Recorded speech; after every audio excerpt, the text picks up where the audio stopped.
Maggie Organ, and I'm a group manager from Referrals Assessment Service in Lewisham.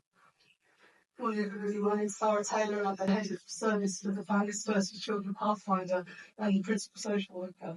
We're really pleased to be able to be here to briefly talk through what we've been doing in our work around our anti-racist framework. So a bit like Lisa said, really, our kind of conversation started at the time when George Floyd was murdered. We started with what we called a series of conversations, which is what it sounds like, really, conversations with the workforce to think about what we needed to do to address our place, to become an anti-racist organisation. And we were really clear that staff were fed up with talking and they wanted to see something happen different. That was our starting point. So we spent a lot of time thinking about how we were going to develop our anti-racist culture. We came together and we set up what we called our anti-racist network group. And those are kind of the stages we went through, really. We developed terms of reference, we developed our anti-racist statement and a plan of action, and we all committed to pledges to fight racism.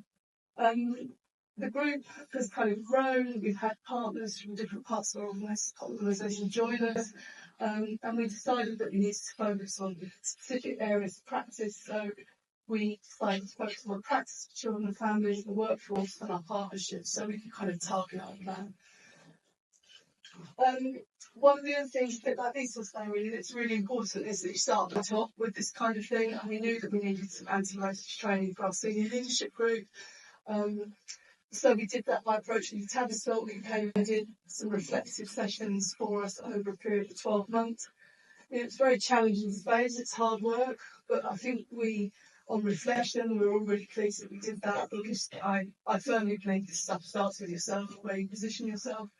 Our white managers, speaking of my own experience, you have to think about your own position, what it's like to be a white female in this environment, how we can really support and be allies to our black colleagues. That stuff is really, really important. And then we talked, more broadly about different types of racism. And we make pledges to try and work together to sort of address these issues. Lewisham's a really diverse borough. We owe it to our families and our children to be working on this. So that's kind of Christmas talk through it, isn't it? A little bit more. So that's some of the things we've done, as I said, with the anti-racist action plan. We've got anti-racist thinking spaces for our workforce where they really practice specific issues around working with children and families to help think through dilemmas and struggles. We've got coaching specifically for black and ethnically diverse staff. We promote leadership, barley and other things for people. We've updated our practice framework. We do a regular Black History Month event. And we make sure our staff conferences always have an element of anti-racist practice in them. And lastly, we have to open space to set up to support staff. That's the black and ethnically diverse staff only. So it's space for those colleagues to have time together to think of that. So that's our progress. Even hands of Karen is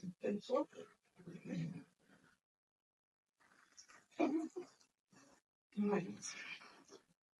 Okay, so I'm going to talk about what we actually learned. So we learned the benefits of a top-down approach in relation to anti-racism, demonstrated commitment within the organisation's anti-racist culture.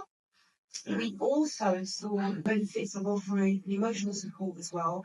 That is so important. Because obviously, talking about racism brings on a lot of emotions, and it's very important within the training to provide pre-support, support during training, as well as post-support. And more importantly, the self-care for those leaders that are leading the anti-racist work. One of the benefits that we realised as well really helped and is required is collaboration.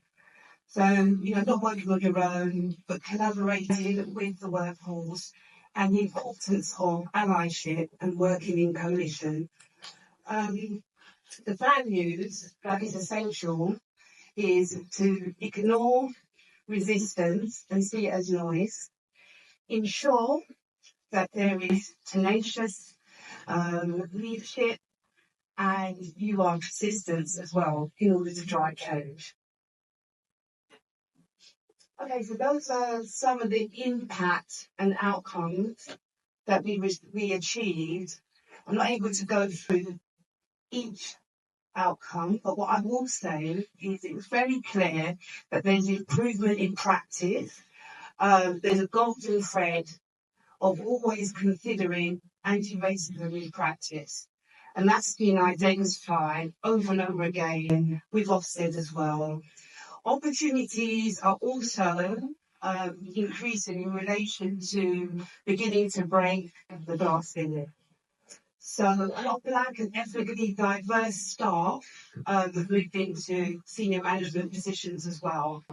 And the actual workforce have reported that they feel more comfortable with the uncomfortable conversations within meetings around anti-racism. We've started our partnership work with the NSCP anti-racial subgroup that's been set up.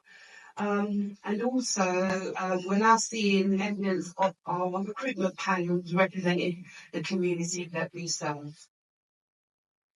Okay, those are some articles that I would direct you to, which highlights Lewisham's anti-racist framework and developing anti-racism in Lewisham, but also to highlight the comments from Ofsted on last inspection in 2023, describing our anti-racist practice network as exemplary.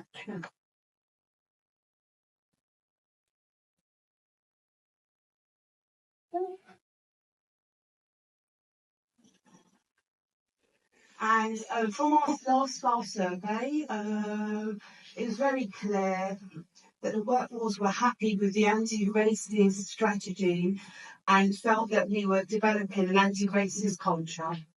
Okay. They were happy with the reflective challenge that they were receiving around language, unconscious bias and microaggression, and there was clear evidence of equitable practice across CYP. Lastly, I just want to end on Desmond Tutu's metaphor quote. There is only one way to eat an elephant, and that's one bite at a time. Okay,